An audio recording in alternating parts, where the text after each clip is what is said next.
Welcome to the P.T.S.D. podcast with your host, comedian and military veteran, Bernard, the Laugh Therapist Hines, where we discuss P.T.S.D., processing traumatic situations differently, and give you tools to help you overcome the stigma of seeking help. If you're ready to be inspired, then welcome to the Stigma-Free Zone. Here's your host, the Laugh Therapist himself, Bernard Hines. What up, everybody? What up, everybody? How you doing? This is your boy, Bernard Hines, a.k.a. the Laugh Therapist, and welcome to the P.T.S.D. Processing Traumatic Situations Differently podcast. Here, we try to inform, enlighten, and become advocates for one another as we learn more productive ways to process our trauma. Always remember, as a therapist, I'm not licensed, I'm just medicated. Welcome to the Stigma-Free Zone.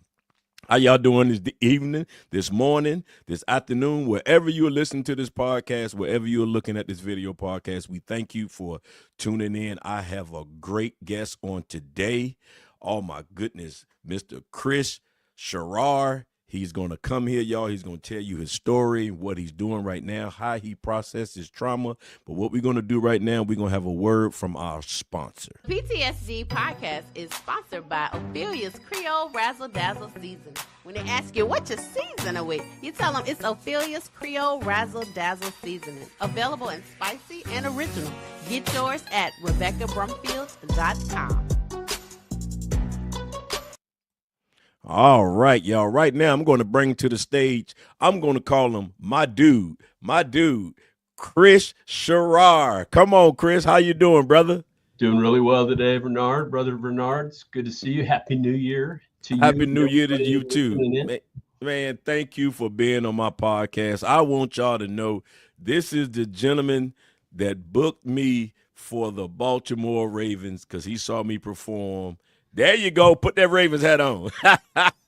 Because he saw me perform in Maryland, and there was an opportunity. They was looking for a comedian, and I'm honored. I was like, wow. So we went up there, saw some of the great things he's doing and helping up Mission. I just want to say, hey, I want to thank you because now I'm officially a Ravens fan. So if anybody want to know why I left the Dallas Cowboys, it's Kris. Kris did it. He got me booked with the Ravens. Hey, any way we can do it. Yes, sir. So how you been doing, Kris? It's been a good new year. Okay. Some very positive things happening in my own personal life and my family, and also here in helping up Mission as well. So glad to be here and share some of that with you. All right. Well, I'm gonna tell you right now, Kris is a closet comedian, y'all. So you gonna he be trying. He be trying. His wife be like, baby, don't do that. That just leave that alone. But you know, everybody got that comedian in them, and he gonna bring it out every now and then. It might show up. Lisa is screaming right now. Don't encourage him. Don't encourage him. So Kris, just tell us a little bit about yourself. Yeah, even though I'm coming to you now from Baltimore, Maryland, I'm born and raised in Southern California. Wow. Just a shout out and prayer and consideration for what California is going through right now. Yes. There's parts of that are in pretty close to the communities that I grew up in. I do not have family or direct friendships in danger, but there are millions affected by the fires that are going. They're out of control right now here on the 9th of January.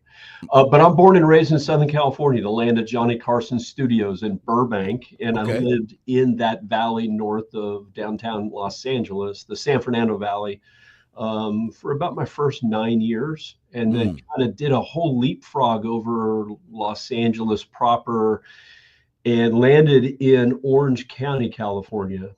Southern Orange County, California, we identify with the communities and neighborhoods. We moved into San Juan Capistrano.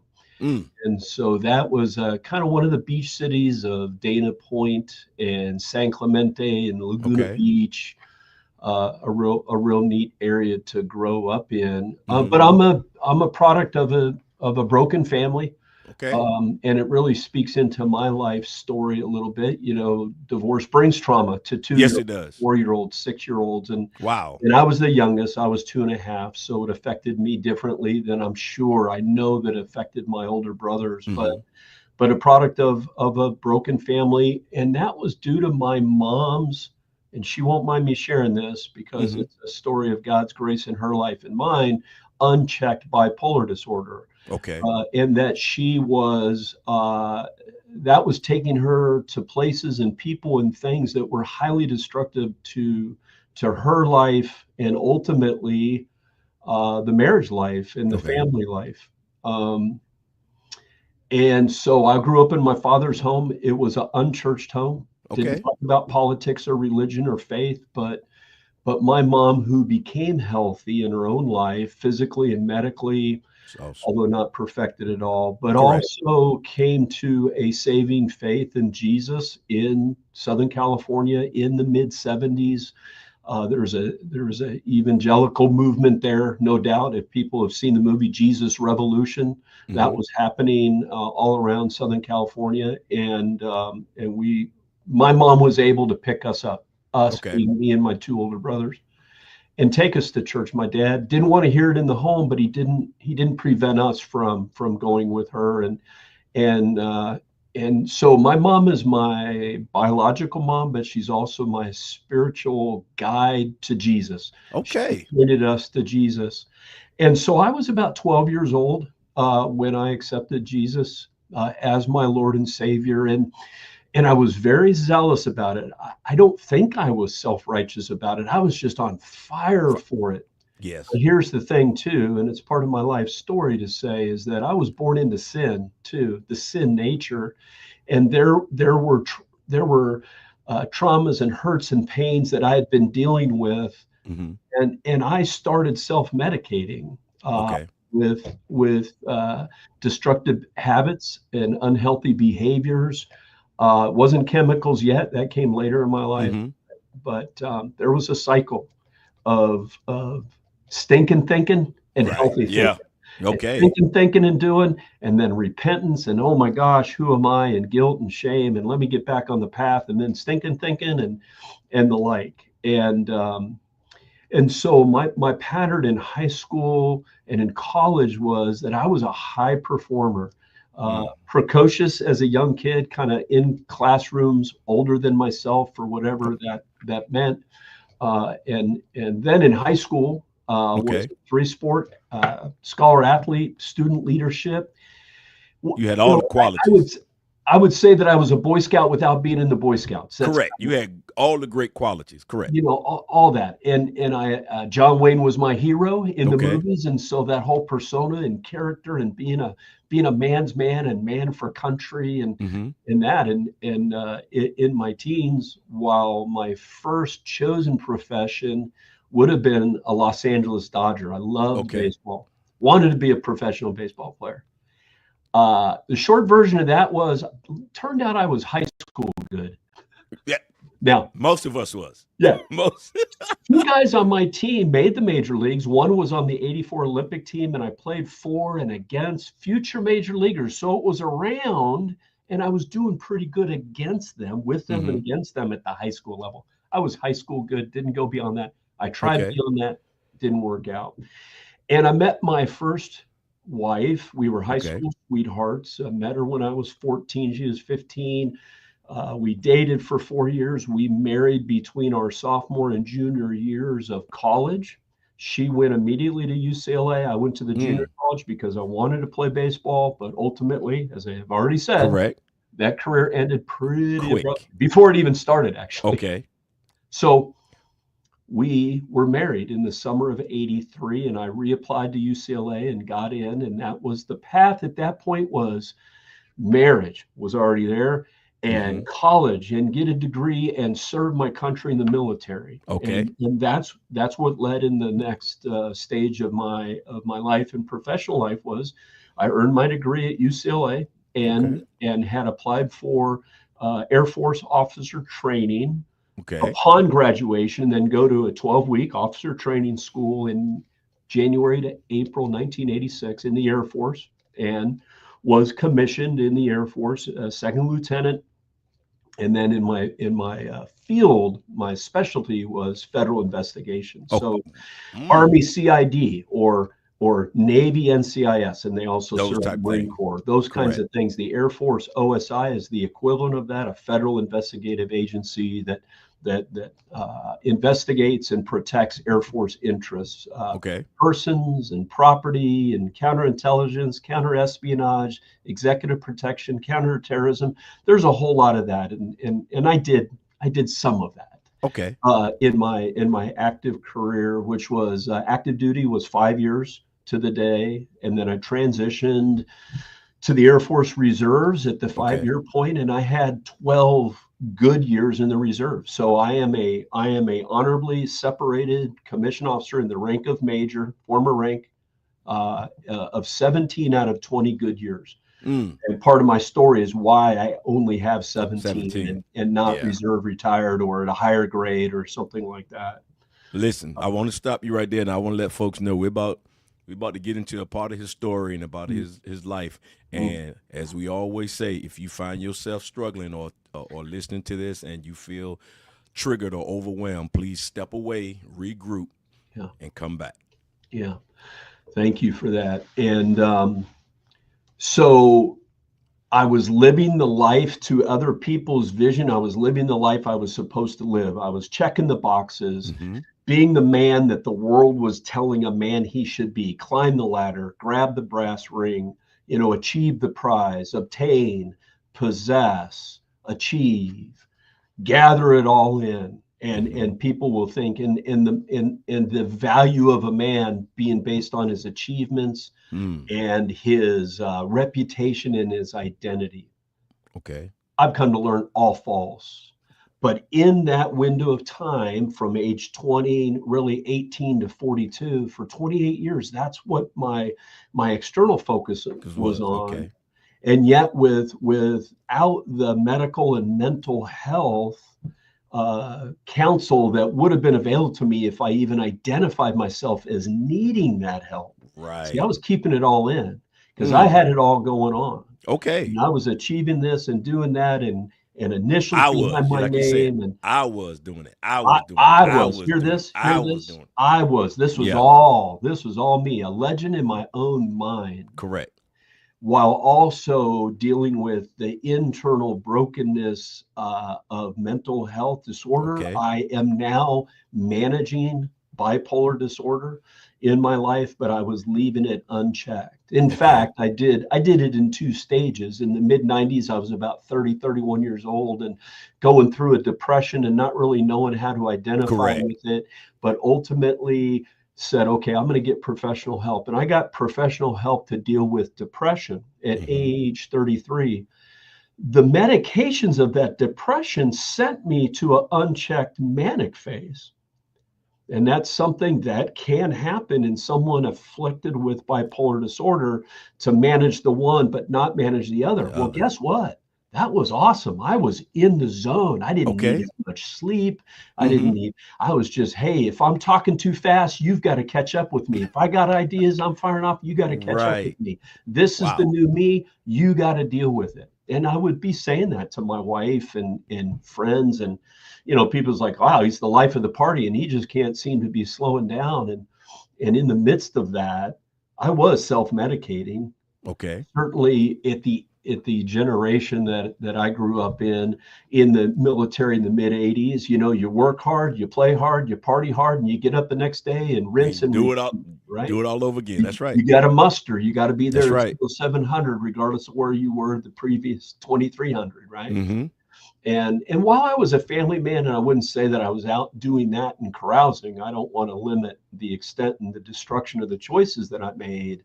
But my MO was pretty much, straight and narrow, buttoned up until it was time to not button up. And that was my partying MO. I could choose to have a beer and leave it at that. But if I chose to move beyond the beer, and then I was introduced to this guy named Jack, last name Daniels. Yes. In the military. It was like we were fast friends. Right. And so if I chose to really bring it on, I brought it on, and I then muster in the morning. And over the course of the life, one became the other. And understand, I was a federal agent. I was investigating criminality. I was arresting and referring to prosecution, people in the military and other things in my military career, and then also doing things in private sector that could lead to people's terminations or civil actions or even criminal action. I was that guy. I was that badge carrying, gun toting, federal agent, and all the while, living a lifestyle that was play hard, party hard. Wow. Now I want to jump. I need, just for the sake of the time we had today, I'm going to jump forward to the summer of 2005. Okay. I had been going periods in my life where I was in the wrong place at the wrong time with the wrong people.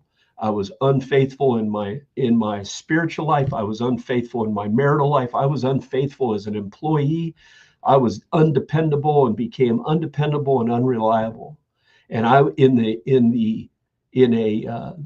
the most destructive phase of unchecked mania in the summer of 2005.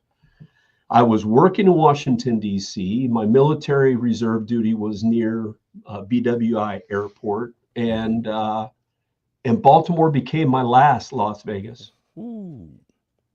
It was my last Las Vegas as long as I do what I'm doing today to keep that disease and my ego in check with other people. But in 2005, Baltimore became my last Las Vegas. And I was actually on active duty the morning of July 11th, 2005, when I accepted the idea that I could smoke crack cocaine at age 42. I was on active duty. I had my badge in my pocket, my military commission, ready to go to work. And I was in the city just doing me. And in 4.5 short months, because we only have a short amount of time together, what I had built up in my life, home ownership, car ownership, marriage of 22 years, father of 2 wonderful young men who at the time were 18 and 21, finances, everything that could be pressed through the crack pipe, I did. And by Thanksgiving 2005, I had lost everything but my physical life. I want to ask a question. Did someone introduce you to it, or you just figured I can? Yes. Okay. I was in the company of people who said, hey, how about some crack? They actually use some street terms, but in that's what, hey, you want to have some crack for the party? And I'm like, yeah, another rule to break. That's really, at the point is like what I say is people could ask me if I wanted more Chiclets gum in that moment. I said, sure, more Chiclets gum, but it wasn't gum. It was, hey, do you want to have some crack cocaine? I'm like, sure, let's have some crack cocaine. Did you think that who you are and what you had accomplished that you could overcome crack too? I was thinking of a mind of this is a new high. Okay. And as I tell people, I've been in recovery, I've been in recovery since March 25th, 2006. Awesome. And praise God for it. Yes. Right. And, and I'm losing my train of thought here in terms of just a new rule to break and a new high to get. Oh, now I have my thought. Yes. And that's what we got to do. We don't call it getting so-so. Follow me? It's not called getting medium. Okay. Using drugs is called getting high for a reason. Because it in a counterfeit way, it takes our brain system and our dopamine rush to something beyond. As soon as I had met crack cocaine, I forgot who Jack Daniels was. I didn't care who Jack Daniels didn't do for me in my brain what crack was doing, and such that Jack Daniels was a friend of mine for 20. Wow. Decades. So Jack was a little upset that you left him, probably. Oh, he probably upset. Yeah, his revenue stream got diminished a little bit. And so in my Las Vegas, so everything near and dear to me was smoked up, if you will. Nothing that was near and dear to me was holding me back. Okay. Someone asked me the other day, that must have meant you didn't love your family. You didn't love this. You didn't love that. I said, it's illogical to say this, but for someone in the grip of an addiction, where the addiction has them, they don't have the addiction. in a very convoluted way. Both are true at the same time. Mm. What I want to say to a family member who has someone who's maybe struggling with an addiction, and they think that that person is just making a choice rather than their family, they're making a choice. Like myself, I will tell you that that person made one fateful choice, because there was no blood test. Okay. There was no medical test they could have taken ahead of time to know that if they ingested that drink or that drug, that they would immediately be addicted to it and forsaking everything in order to get that next high. Hi. Wow. And it's not that we can't overcome that, but I just want folks to have some empathy and sympathy for the person in the grip of addiction, whatever it is. Is it a chemical? Is it a behavior? Is it an activity? Is it a food substance? Whatever Is that it a might sexual be, addiction, whatever. Yeah. the whole spectrum. And Wow. that's what I was facing. I was facing utter ruin. There's a story in the Bible, a parable in the book of Luke about the prodigal son, someone who was in a family, but just wanted everything given to him so he could go off and live the way he wanted to live. And it ended in ruin for him. He lost everything in his life. He was actually in pigsties and eating the corn cobs that pigs were eating. And this was in the story. This was a son who had everything before him as a father and a family and the giftedness. And I see myself in that story, that all that God had been given me in my life. And by gifts, I mean when I was born, where I was born, to whom I was born, to whom I've been surrounded with in my life. The opportunities I have were gifts, and I was squandering them like the prodigal son. And I came to utter ruin like the prodigal son story. And so in Baltimore, in a time where March of 2006, I had a half-hearted recovery attempt, actually flew back to California, got a new job. My marriage was over. My kids weren't talking to me, but I flew faster than my story out to the West Coast and got another job and lasted one paycheck. And when I had that money in my pocket, I wasn't strong enough. I wasn't ready enough. I wasn't calling in people to hold me accountable for the right path. I'd had about 85 days of sobriety, 0 days of recovery. And there's a difference. Okay. There's a difference between not picking up, but true recovery of one's life to what God would have them have. And so I was sober, but I was white knuckling it, and I was picking recovery in pieces, parts, like a menu. I'll take that one. I'll take that one. Oh, that one over there, that's too hard. I don't want to do that one. And I lasted one paycheck. And in the insanity of my disease and unchecked mental health disorder, but in the insanity of the disease, I got the money in my pocket from that paycheck, and I flew from Orange County, California, out to Baltimore Washington Airport, BWI, got in a taxi cab to the place in Baltimore City where I'd been using the previous summer into the fall.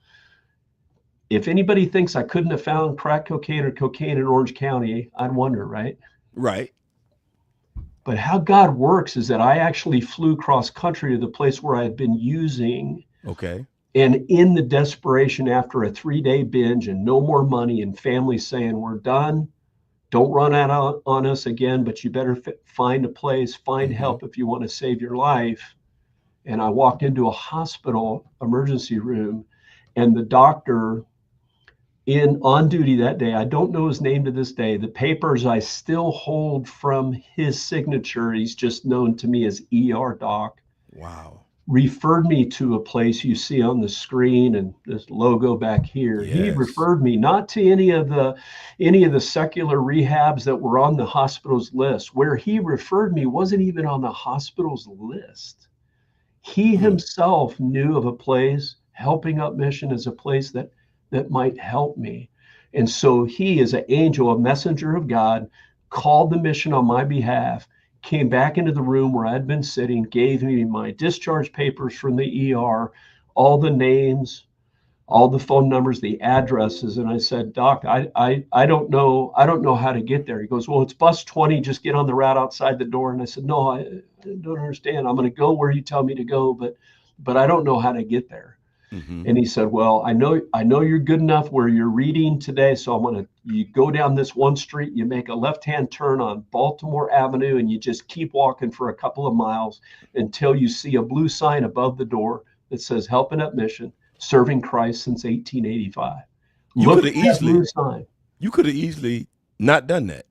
I just want to say this because not many would know this about Baltimore and what I'm describing, but there is a section of downtown Baltimore known as the Block, and that's where the strip clubs were.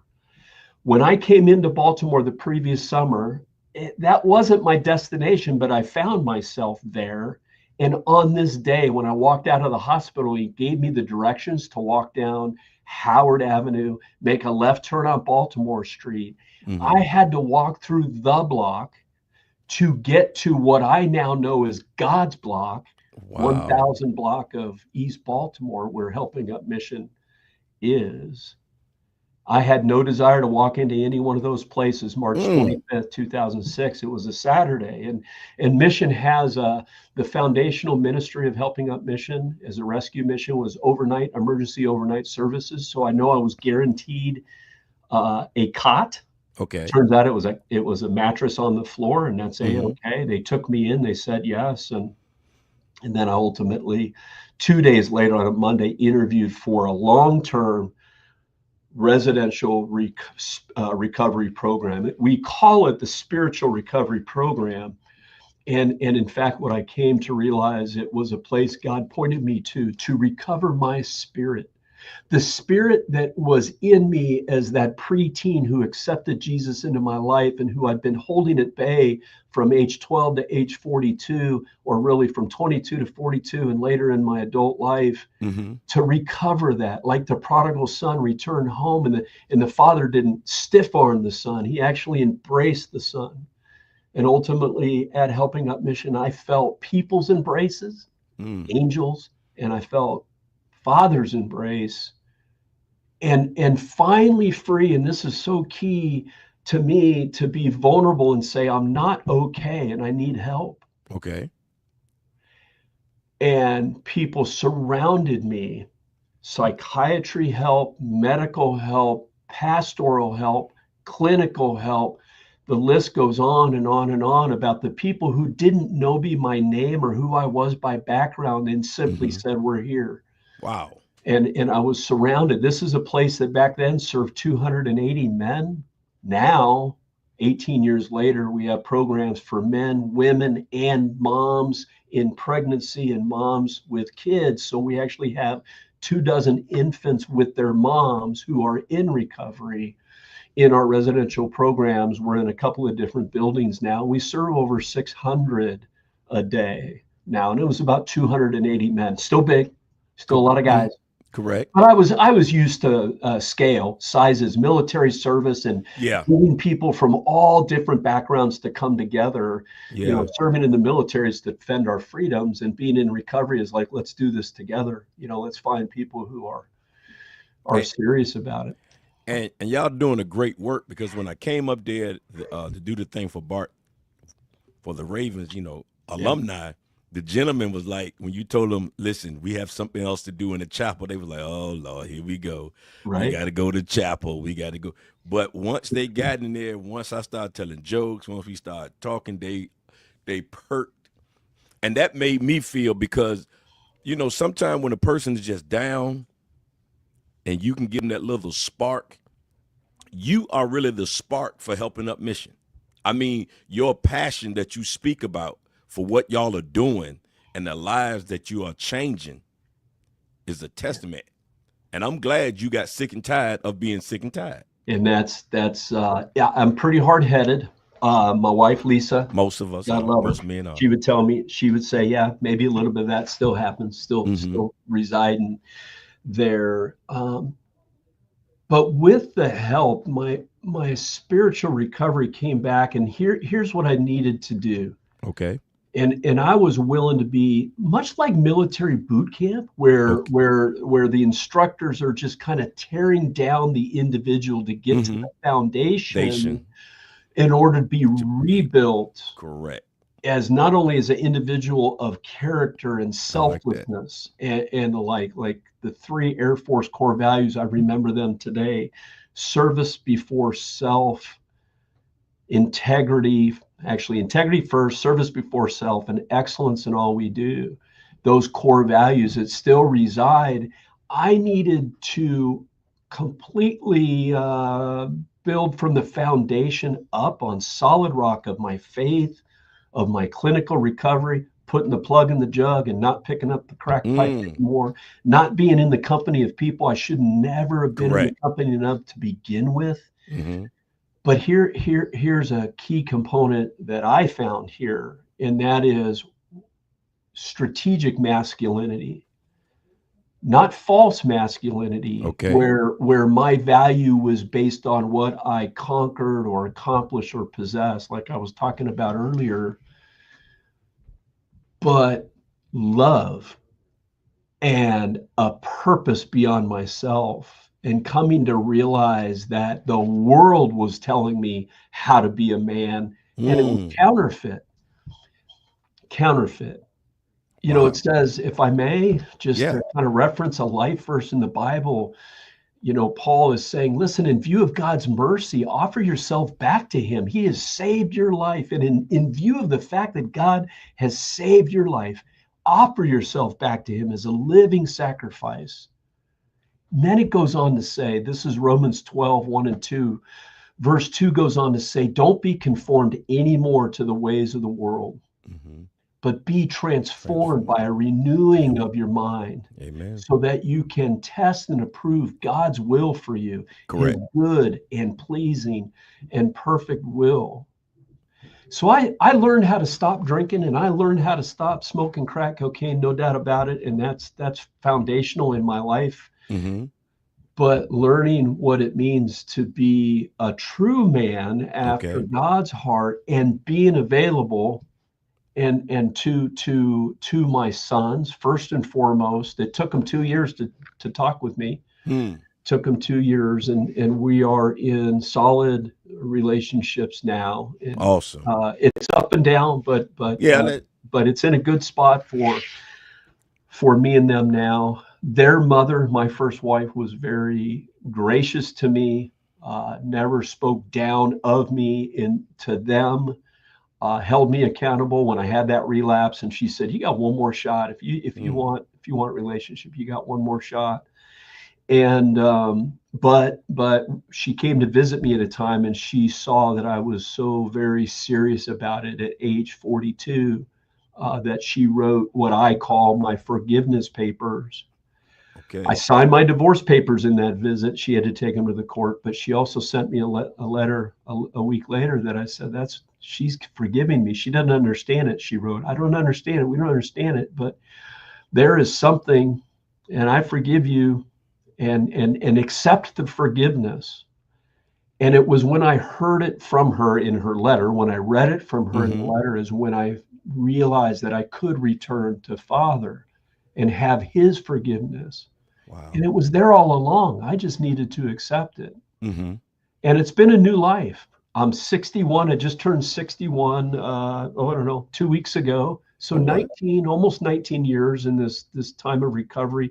The mission has been so good to me. The reason I'm taking this from the mission is they offered me a position upon graduation in April 2007. Mm-hmm. And I am in a role in, we call it the philanthropy department. Some would call it advancement or development or fundraising, but it's really serving people who God leads to come here with their own interest and their own desire to love and respond and to serve. And if they do that in their volunteerism, they do that in their prayers, they do that in their donations of clothing or toiletries, whatever it might be. And then certainly in giving of their generous treasure to help a place serve 600 men and some kids with their moms who are in recovery. And I'm in the role to where I do get to share the story. You know, there's a commercial. You and I are of a certain age where we remember the commercial Hair Club for Men. Yeah. Where the guy said, well, not only am I a spokesman, I'm a member. Correct. Here you are. I'm a spokesman for Helping Up Mission, where hope is restored and lives are rebuilt, not just as a spokesman, but as a member. If people wonder if places like this work, there you go. By God's grace and all the people that come together to make it happen, it can work. Here's my joke. You ready? You said I knew we weren't gonna leave it with no joke now. Go ahead. It has to do with coming to a place like this, and it is this. How many psychologists does it take to change a light bulb? One, but the light bulb's really got to want to be changed. So it's the desire when someone is facing these things and they've got people, they got the courts, they got the family, they got the employer, they got the IRS, they got everybody telling them they got to change. That's the external things. And that might last for a while, but until the person internalizes that need into what you said, Bernard, truly internally becoming sick and tired of a way of life that was leading to jails or institutions or death, that they could realize that there's a hope of a renewed life, a restored life, a rebuilt life, a life of redemption and reconciliation in faith, if that's a person's journey, but a restoration of relationships. You know, I lost everything near and dear to me except my physical life, the clothes I was wearing. I had a wallet in my pocket with an ID, had 2 single-dollar bills in it. And that's all I had when I walked into Helping Up Mission. And God began restoring from the beginning, and continues to do that. He had you for this mission. All that you went through for this mission. You are helping so many people, and you can relate to their story. They can't, I don't believe they can come in and tell you anything you haven't seen, probably done, or be like, yeah, okay. Right. When guys started to know me and they realized I really was a guy in the program, they said, no, we thought you were a plant from the housing authority because this place is in such bad shape. We thought maybe you were coming in to do a secret kind of thing. You know, you'd be willing to go through this. And I said, no, I'm a recovering crackhead. And here's the thing about that life that I was describing. An undergraduate degree, UCLA, right? A graduate degree from University of Southern California, commission officer, attaining mid-level rank, a field grade, I think is the word for it, right? 04, Family, stack all these things, and none of that is a protection or an immunization shot, a vaccination against the consequences of a fateful choice. In this broken world. And what I had to do, and what's so vital to allow people to surround you and to be vulnerable, to say, I'm not okay and I need help, is to get to those underlying hurts, pains, and traumas that it's quite natural for humans. I would dare say that more humans self-medicate in unhealthy ways than those who do, because they're not allowing the people to come into their lives to help them do that so that they can face it. Because I wrote it down, processing traumatic situations differently, and it's on the screen there too, is that a lot of us had been processing traumatic situations in the same way over and over again. And it led us back to the same place. I know that there's a kind of a commonly held definition of insanity, you know, where it says doing the same thing over and over and expecting a different result. I'm going to take it one more. Here's one more. Insanity is doing the same thing over and over again, knowing where it leads back Not thinking, oh, it'll be different this time, but like, But no, if I knowing, do this, I know where this is going. I'm going to do it anyway. And so in the insanity of the disease, reaching out to the professionals so that we can learn how to do it differently. God has not wired us to be in this life alone. correct. And he hasn't wired us to face our trauma alone. Mm-hmm. Hey, get this. Here's the truth. None of the trauma was introduced to us alone. So if God knows, and I believe it's spiritual warfare where trauma is a tool of the enemy to either kill us physically or kill us in our lives, and God knows, and it says even in biblical, it's like what the enemy meant for bad, God will turn it for the good. And that he'll do that work. But where I'm going with that is that none of this is isolated as an individual. Our trauma isn't, and our help isn't either. And it's when we become sick and tired and open and vulnerable and transparent that we think would show our weaknesses is really the foundation upon which our strength comes. That's Wow. what I've learned. That's what's been working for me since March 25th, 2006. Imperfectly. Correct. Yeah. Wow. Listen, y'all, we have been talking to Mr. Kris Sharrar of Helping Up Missions. You are located in Baltimore, Maryland. Are there any other Helping Up Missions around the country? Well, we are in a membership association called the Citygate Network. Okay. Citygate is all throughout North America. Citygatenetwork.org. We're a member of it, and so someone could find a place like us. Got it. Many of us come out of the predecessor organization was called, or same organization was called before it, the Association of Gospel Rescue Missions. And there are about 350 missions in North America, because we're above the missions are above, and other organizations are above our line, our border to the north with Canada. But we're all local and independent. Okay.